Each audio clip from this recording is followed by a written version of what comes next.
श्रीगुरुपादुकास्तोत्रम् प्रणम्य संविनमार्गस्था नागमज्ञान्महागुरुन् प्रायश्चित्तं प्रवक्ष्यामि सर्वतन्त्राविरोधतः प्रमाददोषजमल प्रविलापनकारणं प्रायश्चित्तं परं सत्यं श्रीगुरोः पादुका स्मृतिः यस्य श्रीपादरजसा रञ्जते मस्तके शिवः रमते सह पार्वत्या तस्य श्रीपादुका स्मृतिः तस्मै सर्वस्वमात्मानमप्येकवृत्तिभक्तितः समर्पयति सच्छिष्यस्तस्य श्रीपादुका स्मृतिः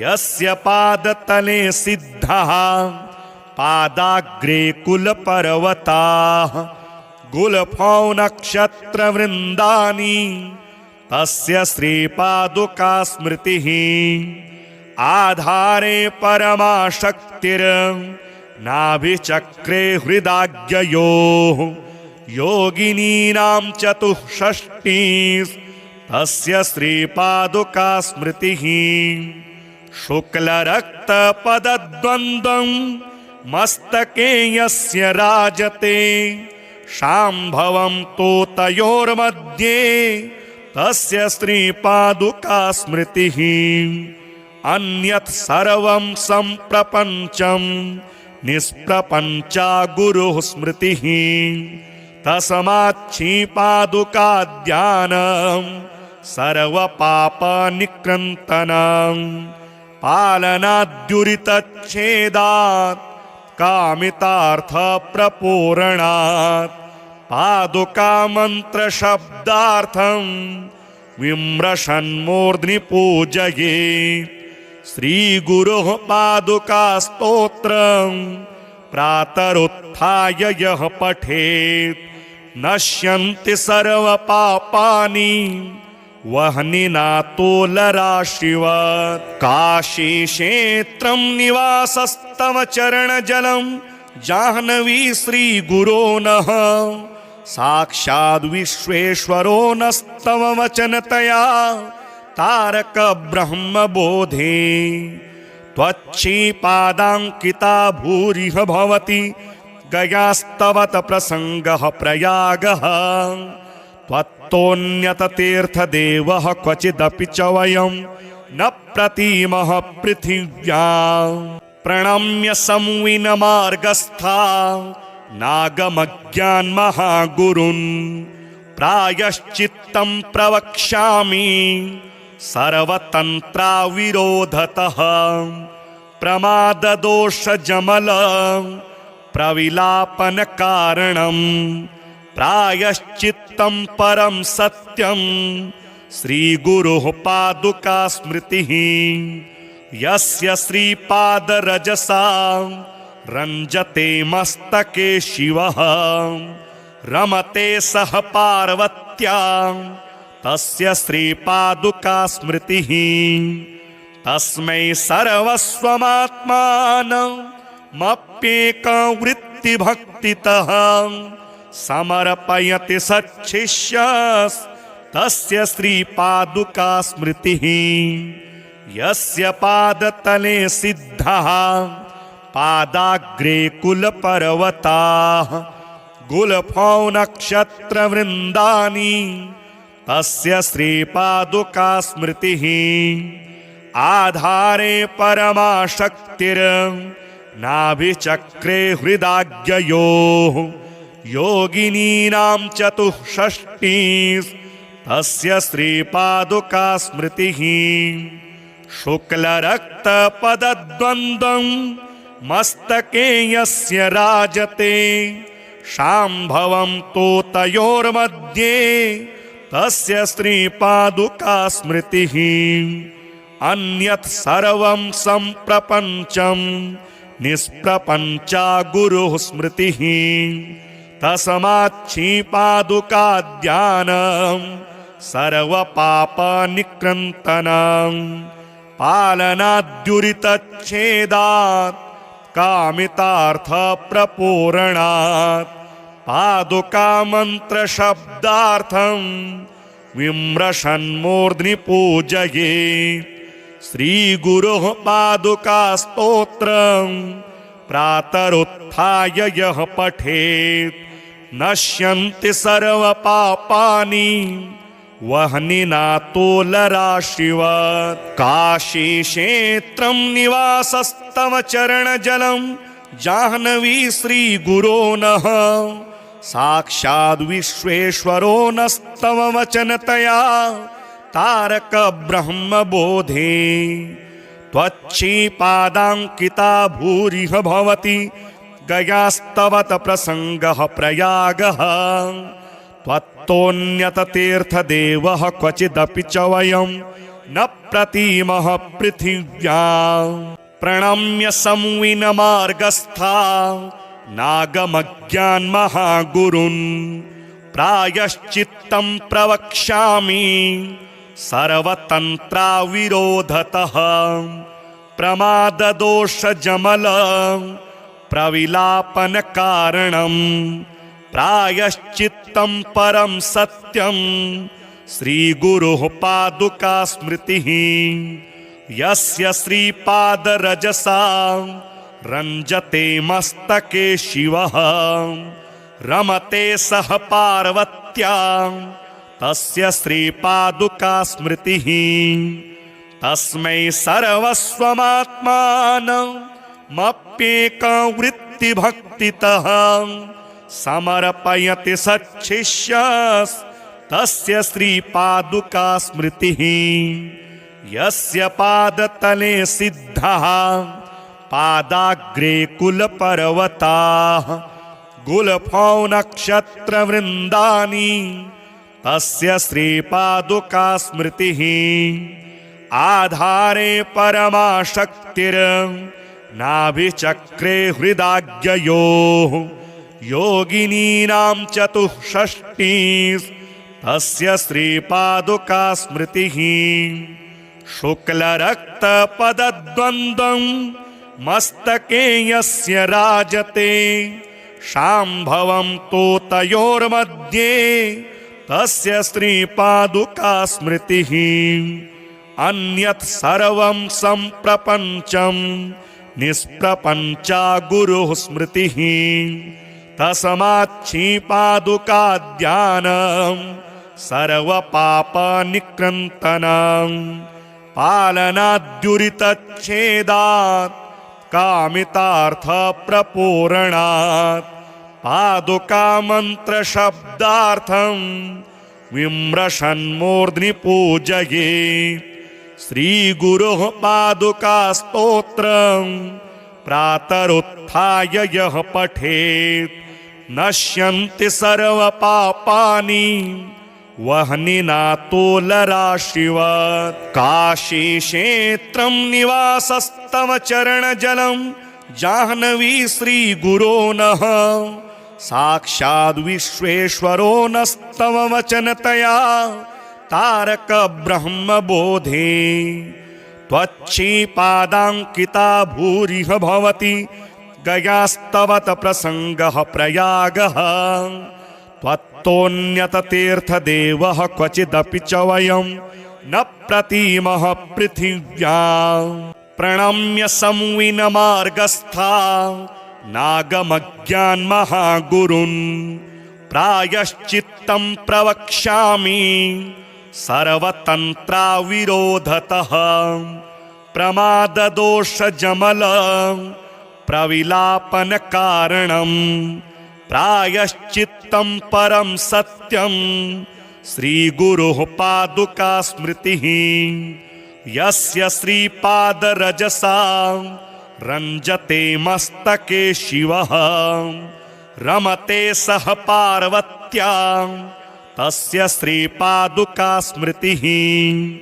तस्मै सर्वस्वमात्मानमप्येकवृत्तिभक्तितः समर्पयति सच्छिष्यस्तस्य तस्य श्रीपादुका स्मृतिः।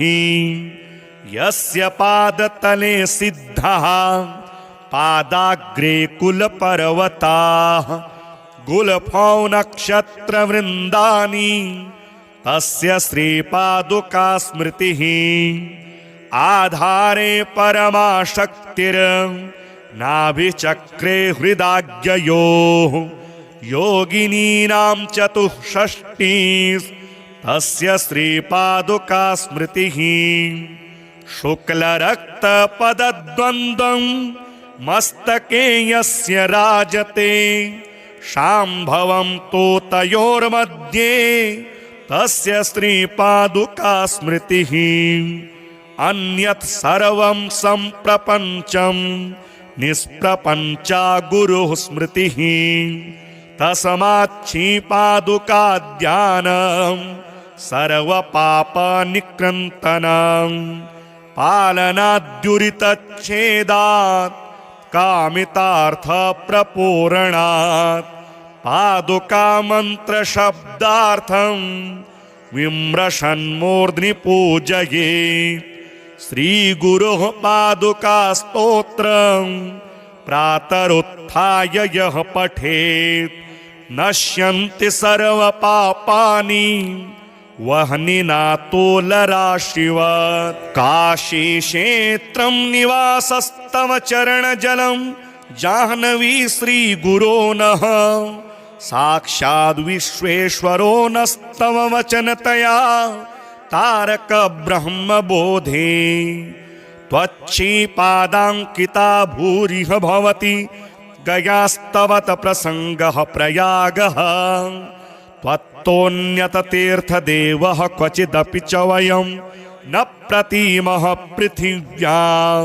प्रणम्य संविनमार्गस्था नागमज्ञान्महागुरुन् प्रायश्चित्तं प्रवक्ष्यामि सर्वतन्त्राविरोधतः। प्रमाददोषजमल प्रविलापनकारणं प्रायश्चित्तं परं सत्यं श्रीगुरोः पादुका स्मृतिः। यस्य श्रीपादरजसा रञ्जते मस्तके शिवः रमते सह पार्वत्या तस्य श्रीपादुका स्मृतिः। तस्मै सर्वस्वमात्मानमप्येकवृत्तिभक्तितः समर्पयति सच्छिष्यस्तस्य श्रीपादुका स्मृतिः। यस्य पादतले सिद्धः पादाग्रे कुलपर्वताः गुल्फौ नक्षत्रवृन्दानि तस्य श्रीपादुका स्मृतिः। आधारे परमाशक्तिर्नाभिचक्रे हृदाग्ययोः योगिनीनां चतुष्षष्टिः तस्य श्रीपादुका स्मृतिः। शुक्लरक्तपदद्वन्द्वं मस्तके यस्य राजते शाम्भवं तोतयोर्मध्ये तस्य श्रीपादुका स्मृतिः। अन्यत् सर्वं सम्प्रपञ्चं निष्प्रपञ्चा गुरुः स्मृतिः। तस्माच्छीपादुका ध्यानं सर्वपापनिकृन्तनं पालनाद्युरितच्छेदात् कामितार्थप्रपूरणात् पादुका मन्त्रशब्दार्थं विम्रशन्मूर्ध्नि पूजयेत्। श्रीगुरोः पादुका स्तोत्रं प्रातरुत्थाय यः पठेत् नश्यन्ति सर्वपापानि वह्निना तोलराशिवत्। काशीक्षेत्रं निवासस्तव चरणजलं जाह्नवी श्रीगुरो नः साक्षाद् विश्वेश्वरो नस्तव वचनतया तारक ब्रह्मबोधे। त्वच्छीपादाङ्किता भूरिह भवति गयास्तवत प्रसङ्गः प्रयागः। त्वत्तोऽन्यततीर्थदेवः क्वचिदपि च वयं न प्रतीमः पृथिव्याम् प्रणम्य संविनमार्गस्था नागमज्ञान्महागुरुन् प्रायश्चित्तं प्रवक्ष्यामि सर्वतन्त्राविरोधतः प्रमाददोषजमल प्रविलापनकारणम् प्रायश्चित्तं परं सत्यं श्रीगुरोः पादुका स्मृतिः यस्य श्रीपादरजसा रञ्जते मस्तके शिवः रमते सह पार्वत्या तस्य श्रीपादुका स्मृतिः तस्मै सर्वस्वमात्मानमप्येकवृत्तिभक्तितः समर्पयति सच्छिष्यस्तस्य श्रीपादुका स्मृतिः यस्य पादतले सिद्धः पादाग्रे कुलपर्वताः गुल्फौ नक्षत्रवृन्दानि तस्य श्रीपादुका स्मृतिः आधारे परमाशक्तिर्नाभिचक्रे हृदाग्ययोः योगिनीनां चतुष्षष्टिः तस्य श्रीपादुका स्मृतिः शुक्लरक्तपदद्वन्द्वं मस्तके यस्य राजते शाम्भवं तोतयोर्मध्ये तस्य श्रीपादुका स्मृतिः अन्यत् सर्वं सम्प्रपञ्चं निष्प्रपञ्चा गुरुः स्मृतिः तस्माच्छीपादुका ध्यानं सर्वपापनिकृन्तनं पालनाद्युरितच्छेदात् कामितार्थप्रपूरणात् पादुका मन्त्रशब्दार्थं विम्रशन्मूर्ध्नि पूजयेत् श्रीगुरोः पादुका स्तोत्रं प्रातरुत्थाय यः पठेत् नश्यन्ति सर्वपापानि वह्निना तोलराशिवत् काशीक्षेत्रं निवासस्तव चरणजलं जाह्नवी श्रीगुरो नः साक्षाद् विश्वेश्वरो नस्तव वचनतया तारक ब्रह्मबोधे त्वच्छीपादाङ्किता भूरिह भवति गयास्तवत प्रसङ्गः प्रयागः त्वत्तोऽन्यततीर्थदेवः क्वचिदपि च वयं न प्रतीमः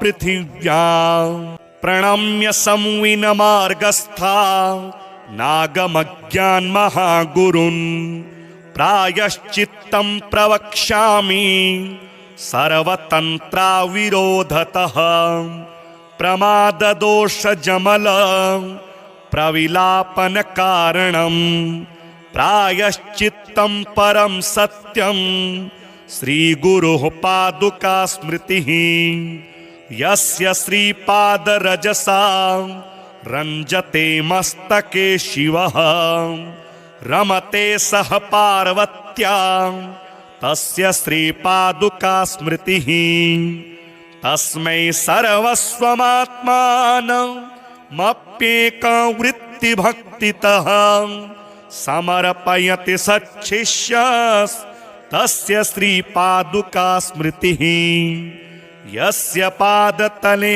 सिद्धः पादाग्रे कुलपर्वताः गुल्फौ नक्षत्रवृन्दानि तस्य श्रीपादुका स्मृतिः आधारे परमाशक्तिर्नाभिचक्रे हृदाग्ययोः योगिनीनां चतुष्षष्टिः तस्य श्रीपादुका स्मृतिः शुक्लरक्तपदद्वन्द्वं मस्तके यस्य राजते शाम्भवं तोतयोर्मध्ये तस्य श्रीपादुका स्मृतिः अन्यत् सर्वं सम्प्रपञ्चं निष्प्रपञ्चा गुरुः स्मृतिः तस्माच्छीपादुका ध्यानं सर्वपापनिकृन्तनं पालनाद्युरितच्छेदात् कामितार्थप्रपूरणात् पादुकामन्त्रशब्दार्थं विम्रशन्मूर्ध्नि पूजये श्रीगुरोः पादुकास्तोत्रं प्रातरुत्थाय यः पठेत् नश्यन्ति सर्वपापानि वह्निनातोलराशिवत् काशीक्षेत्रं निवासस्तव चरणजलं जाह्नवी श्रीगुरो नः साक्षाद् विश्वेश्वरो नस्तव वचनतया तारक ब्रह्मबोधे त्वच्छीपादाङ्किता भूरिह भवति गयास्तवत प्रसङ्गः प्रयागः त्वत्तोऽन्यततीर्थदेवः क्वचिदपि च वयं न प्रतीमः पृथिव्यां प्रणम्य संविनमार्गस्था नागमज्ञान्महागुरुन् प्रायश्चित्तं प्रवक्ष्यामि सर्वतन्त्राविरोधतः प्रमाददोषजमल प्रविलापनकारणं प्रायश्चित्तं परं सत्यं श्रीगुरोः पादुका स्मृतिः यस्य श्रीपादरजसा रञ्जते मस्तके शिवः रमते सह पार्वत्या तस्य श्रीपादुका स्मृतिः तस्मै सर्वस्वमात्मानमप्येकवृत्तिभक्तितः समर्पयति सच्छिष्यस्तस्य श्रीपादुका स्मृतिः यस्य पादतले सिद्धः पादाग्रे कुलपर्वताः गुल्फौ नक्षत्रवृन्दानि तस्य श्रीपादुका स्मृतिः आधारे परमाशक्तिर्नाभिचक्रे हृदाग्ययोः योगिनीनां चतुष्षष्टिः तस्य श्रीपादुका स्मृतिः शुक्लरक्तपदद्वन्द्वं मस्तके यस्य राजते शाम्भवं तोतयोर्मध्ये तस्य श्रीपादुका स्मृतिः अन्यत् सर्वं सम्प्रपञ्चं निष्प्रपञ्चा गुरुः स्मृतिः तस्माच्छीपादुका ध्यानं सर्वपापनिकृन्तनं पालनाद्युरितच्छेदात् कामितार्थप्रपूरणात् पादुकामन्त्रशब्दार्थं विम्रशन्मूर्ध्नि पूजये श्रीगुरोः पादुका स्तोत्रं प्रातरुत्थाय यः पठेत् नश्यन्ति सर्वपापानि वह्निनातोलराशिवत् काशीक्षेत्रं निवासस्तव चरणजलं जाह्नवी श्रीगुरो नः साक्षाद् विश्वेश्वरो नस्तव वचनतया तारक ब्रह्मबोधे त्वच्छीपादाङ्किता भूरिह भवति गयास्तवत प्रसङ्गः प्रयागः त्वत्तोऽन्यततीर्थदेवः क्वचिदपि च वयं न प्रतीमः पृथिव्यां प्रणम्य संविनमार्गस्था नागमज्ञान्महागुरुन् प्रायश्चित्तं प्रवक्ष्यामि सर्वतन्त्राविरोधतः प्रमाददोषजमल प्रविलापनकारणं प्रायश्चित्तं परं सत्यं श्रीगुरोः पादुका स्मृतिः यस्य श्रीपादरजसा रञ्जते मस्तके शिवः रमते सह पार्वत्या तस्य श्रीपादुका स्मृतिः तस्मै सर्वस्वमात्मानमप्येकवृत्तिभक्तितः समर्पयति सच्छिष्यस्तस्य तस्य श्रीपादुका स्मृतिः। यस्य पादतले सिद्धः पादाग्रे कुलपर्वताः गुल्फौ नक्षत्रवृन्दानि तस्य श्रीपादुका स्मृतिः। आधारे परमाशक्तिर्नाभिचक्रे हृदाग्ययोः योगिनीनां चतुष्षष्टिः तस्य श्रीपादुका स्मृतिः। शुक्लरक्तपदद्वन्द्वं मस्तके यस्य राजते शाम्भवं तोतयोर्मध्ये तस्य श्रीपादुका स्मृतिः। अन्यत् सर्वं सम्प्रपञ्चं निष्प्रपञ्चा गुरुः स्मृतिः। तस्माच्छीपादुका ध्यानं सर्वपापनिकृन्तनं पालनाद्युरितच्छेदात् कामितार्थप्रपूरणात् पादुका मन्त्रशब्दार्थं विम्रशन्मूर्ध्नि पूजयेत्। श्रीगुरोः पादुका स्तोत्रं प्रातरुत्थाय यः पठेत् नश्यन्ति सर्वपापानि वह्निना तोलराशिवत्। काशीक्षेत्रं निवासस्तव चरणजलं जाह्नवी श्रीगुरो नः साक्षाद् विश्वेश्वरो नस्तव वचनतया तारक ब्रह्मबोधे। त्वच्छीपादाङ्किता भूरिह भवति गयास्तवत प्रसङ्गः प्रयागः। त्वत्तोऽन्यततीर्थदेवः क्वचिदपि च वयं न प्रतीमः पृथिव्यां। प्रणम्य संविनमार्गस्था नागमज्ञान्महागुरुन् प्रायश्चित्तं प्रवक्ष्यामि सर्वतन्त्राविरोधतः। प्रमाददोषजमल प्रविलापनकारणं प्रायश्चित्तं परं सत्यं श्रीगुरोः पादुका स्मृतिः। यस्य श्रीपादरजसा रञ्जते मस्तके शिवः रमते सह पार्वत्या तस्य श्रीपादुका स्मृतिः। तस्मै सर्वस्वमात्मानमप्येकवृत्तिभक्तितः समर्पयति सच्छिष्यस्तस्य श्रीपादुका स्मृतिः। यस्य पादतले सिद्धः पादाग्रे कुलपर्वताः गुल्फौ नक्षत्रवृन्दानि तस्य श्रीपादुका स्मृतिः। आधारे परमाशक्तिर्नाभिचक्रे हृदाग्ययोः योगिनीनां चतुष्षष्टिः तस्य श्रीपादुका स्मृतिः। शुक्लरक्तपदद्वन्द्वं मस्तके यस्य राजते शाम्भवं तोतयोर्मध्ये तस्य श्रीपादुका स्मृतिः।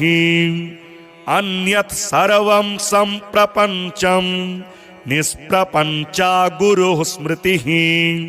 तस्माच्छीपादुका ध्यानं सर्वपापनिकृन्तनं पालनाद्युरितच्छेदात् कामितार्थप्रपूरणात् पादुका मन्त्रशब्दार्थं विम्रशन्मूर्ध्नि पूजयेत्।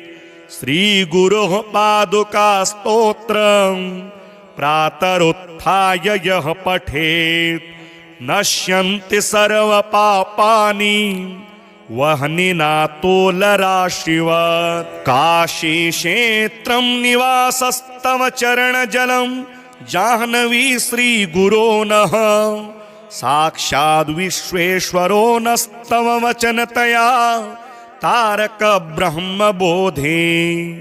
त्वच्छीपादाङ्किता भूरिह भवति गयास्तवत प्रसङ्गः प्रयागः।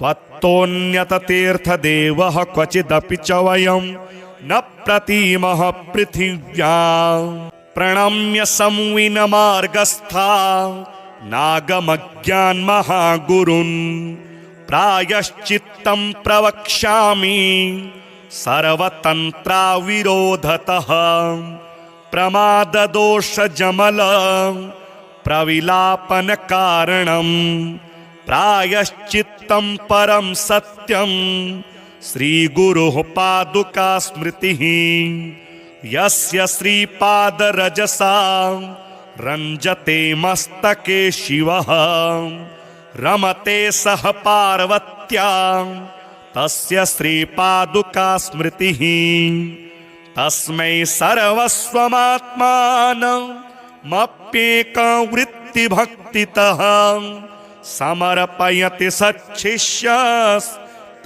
श्रीपादुका स्मृतिः यस्य पादतले सिद्धः पादाग्रे कुलपर्वताः गुल्फौ नक्षत्रवृन्दानि तस्य श्रीपादुका स्मृतिः आधारे परमाशक्तिर्नाभिचक्रे हृदाग्ययोः योगिनीनां चतुष्षष्टिः तस्य श्रीपादुका स्मृतिः शुक्लरक्तपदद्वन्द्वं मस्तके यस्य राजते शाम्भवं तोतयोर्मध्ये तस्य श्रीपादुका स्मृतिः अन्यत् सर्वं सम्प्रपञ्चं निष्प्रपञ्चा गुरुः स्मृतिः तस्माच्छीपादुका ध्यानं सर्वपापनिकृन्तनं पालनाद्युरितच्छेदात् कामितार्थप्रपूरणात् पादुका मन्त्रशब्दार्थं विम्रशन्मूर्ध्नि पूजयेत् श्रीगुरोः पादुका स्तोत्रं प्रातरुत्थाय यः पठेत् नश्यन्ति सर्वपापानि वह्निना तोलराशिवत् काशीक्षेत्रं निवासस्तव चरणजलं जाह्नवी श्रीगुरो नः साक्षाद् विश्वेश्वरो नस्तव वचनतया तारक ब्रह्मबोधे त्वच्छीपादाङ्किता भूरिह भवति गयास्तवत प्रसङ्गः प्रयागः त्वत्तोऽन्यततीर्थदेवः क्वचिदपि च वयं न प्रतीमः पृथिव्याम्।